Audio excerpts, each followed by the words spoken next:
All right. Here's our last sig test. Find the equation of the line. So that means I have y equals mx plus b. I need to find the slope and the y-intercept. I found the slope first. I took -6, subtracted the other y. So change in y over change in x. And then I just took the x's and subtracted them. That's how I got my 2 as my slope. Plug it in for my slope. Plug in an x and a y. So I chose this x. Then I have to do that y. Plugged them in, solved. I got -14 as my b. Plug it in the equation, and there's my equation.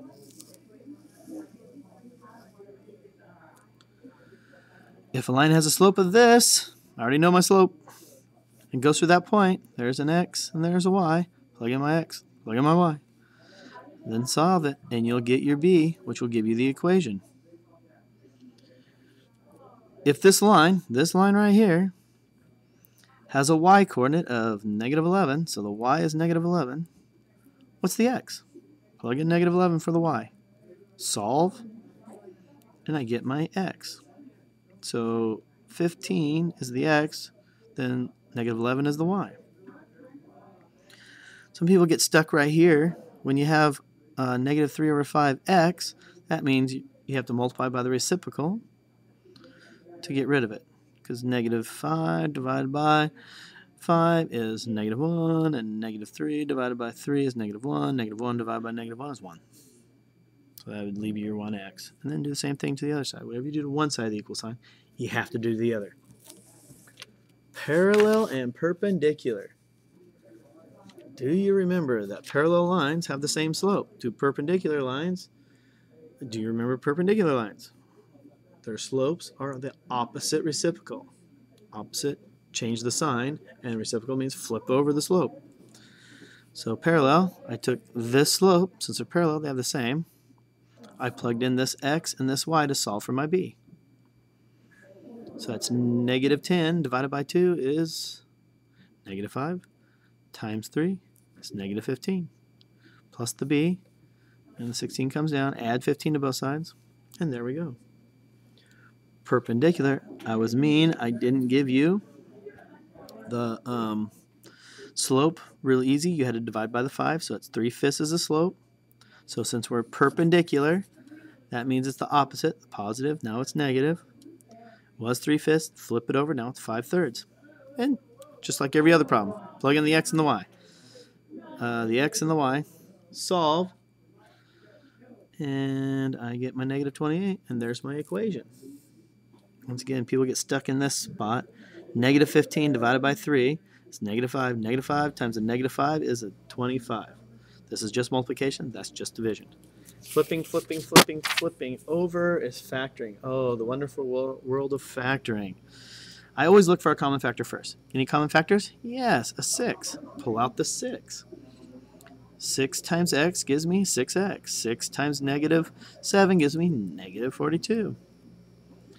There's a 1 in front of this x squared. There's no common factor, but there's a 1 in front, so we can use our little handy trick. Two numbers that multiply together be -18, and add together would be -7.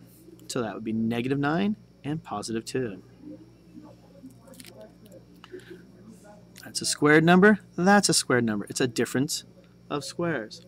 So that means difference of two squares, 6x is the square root of 36x squared.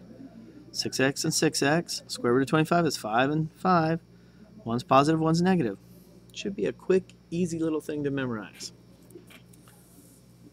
But it takes effort and time. You've got to put in the effort and time.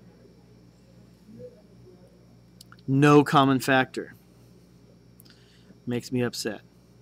That means I have to go straight to a generic rectangle. 6x squared, -10. And I know these two guys are going to add together to be 11x. And they have to multiply together to be the same as these two guys, -60. So I need two numbers to multiply together to be -60 and add together to be 11. So that's 15 and -4. Negative times a positive gives me a negative. When I add those together, I get my 11x. Common factor here is 3x. These both have a 3 in them, and they both have an x. Common factor here, they have a 2 in common. I can divide each one by 2, get a whole number. X also. So 3x times something is 15x. That's how I got the 5, because 3x times 5 is 15x. 2x times something gives me my negative 4x, and that's negative 4. So 2x times negative 2 is negative 4x. Negative 2 times 5 is negative 10, so it works. So 2x plus 5. 3x minus 2. Those are the two factors. This one has a common factor. I pulled out the 5, which makes my number so much smaller. Then all I have to do is factor this little guy. There's my 8x squared. There's my negative 3. Multiply those together and I get negative 24. These will multiply together to be negative 24. And add together to be negative 2. And it happens to be negative 6 and 4. And then I just have to find the dimensions here. Common factor, 4x. 2x is the common factor for those two guys.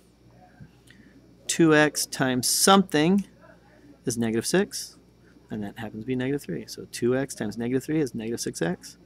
4x times 1 is 4x. That's how I got the 1. So there's one factor, and there's the other factor, and there's the third one. If I multiplied that guy back out, I would get right back to here. If I multiplied these guys out, I'd get right back to there. That was a SIG test earlier in the year, is take this guy, multiply it to that. Now we're going reverse, and that's called factoring. Alrighty then.